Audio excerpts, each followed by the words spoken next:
Hello, everybody.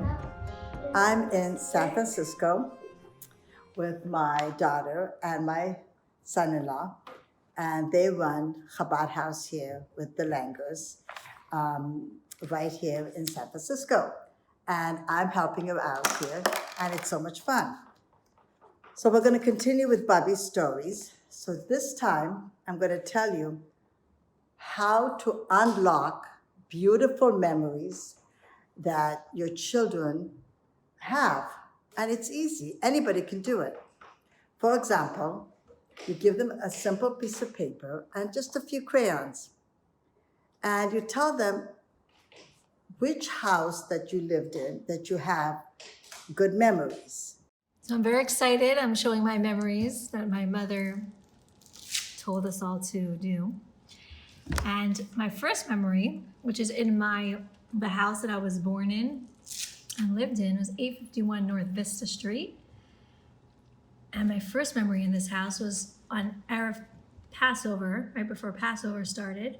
My mother used to get and collect and buy tons and tons and boxes and crates of fruits and vegetables. And when she pulled up, instead of moaning and groaning that we have to unpack everything, us 5 children were super excited. It was our favorite activity. We used to unload all the vegetables and make a grocery store out of it and set everything up and play grocery store. And I used to think it was so fun. My second memory was in our backyard, and we used to have bikes and scooters and trucks and tractors and all types of stuff happening in our backyard. And we used to play traffic. And I remember my older brothers setting up stop signs and cones and obstacle courses, and we had to drive through. And I took it very seriously as a 4-year-old girl. And I stopped at the right stop sign because my brother would then give us a police ticket. So we had to be very careful, and I took it very seriously, and I will not forget that memory. And my third memory is whenever we used to come home from a trip and my little sister was sleeping, we used to come home, and the first thing we used to ask our mother is, our baby sister Masha is up? And my mother used to say, no, I just put her down for a nap, but we didn't care. We ran right to her crib, opened her room, and opened her door, went right to her crib, picked her up because she was just delicious and edible. And we used to pinch her and squeeze her and kiss her. And I remember those 3 beautiful memories. Many of us moved from house to house, or some of us stayed in the same house. For example, the house that I have good memories from with all my kids is the house that I'm in now. It's 3711. It's in Long Beach. And these are my memories. It's just a simple memory. Here's my house, and here is my kitchen, and here is my living room, and this is one of the bedrooms. So my kitchen, the memory that I remember, is all the kids running to the kitchen window and watching as our first daughter goes on her first date. And all the kids were by the shade, and I quickly closed the lights so her shidduch, who was Mendel, would not see Esther, would not see that. We're all watching, all the siblings are watching her. But as she was walking into the car, she slips and she is full of mud. Half her body is full of mud. And Mendel said, that's okay, I'll wait, you go change. So I remember that memory from the kitchen. Over here in the other bedroom, over here, was my son's bedroom. And now they were at that age where they were reading Harry Potter.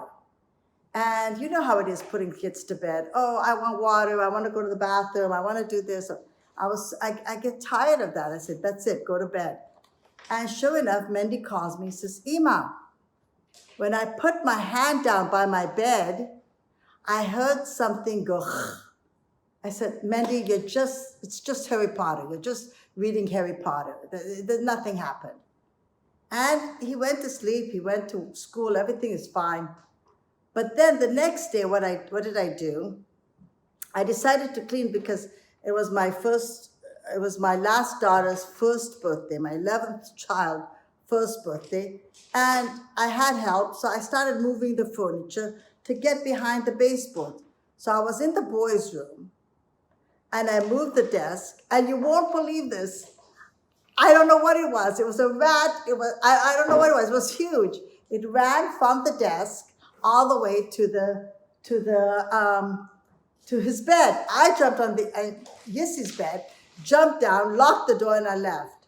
So I called 911, and nobody would come.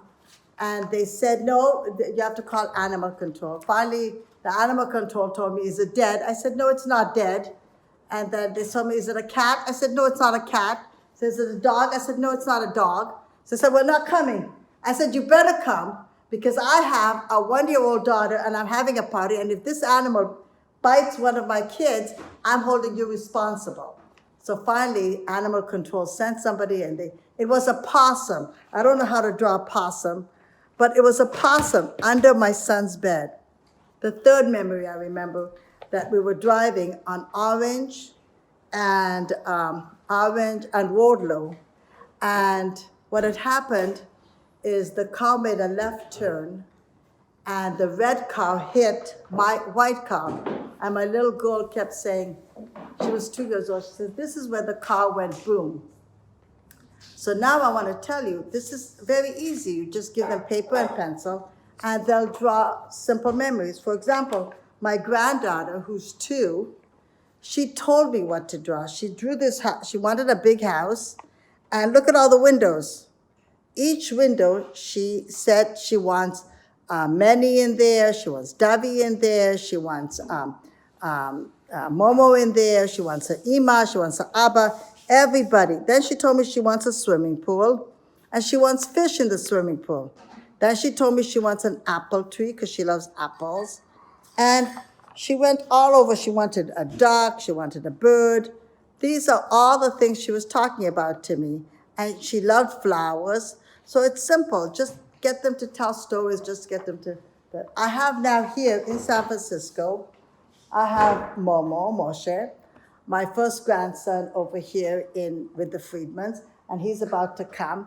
And he's going to tell you 3 memories that he's had. This is Momo Friedman. Say hi, Momo. Okay. Show me your picture. Show me your picture. Okay, now you talk about it, and I'll hold your picture. You talk. My first memory of this house was when we were moving into a new house, and we came to check it out. My father took me, and I remember I was at the bottom of the stairs, and my brother was going on the top of the stairs. And then I said to my brother, David, do you have something to play catch with?